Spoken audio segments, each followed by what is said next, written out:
जब से भोले बाबा, जब से भोले बाबा गैनी कैलाश हो नगिनिए पर माला फेरे। भोला हमार हो नगिनिए पर माला फेरे। जब से भोले बाबा, जब से गैनी कैलाश हो नगिनिए पर माला फेरे। भोला हमार हो नगिनिए पर माला फेरे। खोआ मलाई भोल के मन ही न भावेला। खोआ मलाई भोल के मन ही न भावेला। भंगिया के गोला भोला, भंगिया के गोला भोला कौन गुण पवले नगिनिया पर माला फेरे। भोला हमार हो नगिनिए पर माला फेरे। जब से भोले बाबा, जब से भोले बाबा गैनी कैलाश हो नगिनिए पर माला फेरी। भोला हमार हो नगिनिए पर माला फेरी। आजन से बाजन भोला के मन ही ना भावेला।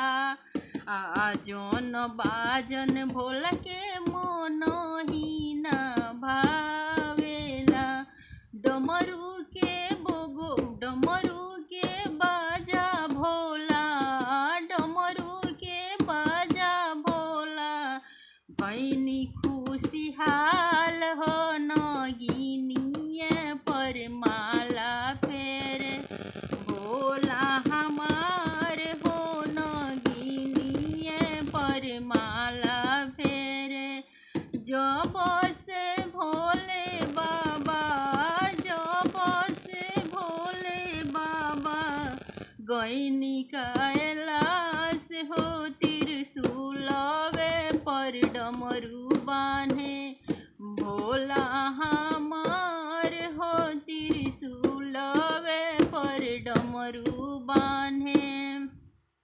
तो सकतकिया भोला के मन ही न भावेला। महल भोला जी के मन ही न भावेला। डमरू के टूटही मड़ैया भोला, रे टूटही मड़ैया भोला भैनी दीवान हो डमरू त्रिशूलवे पर डमरू बान्हे। भोला हमार हो त्रिशूलवे पर डमरू बान्हे।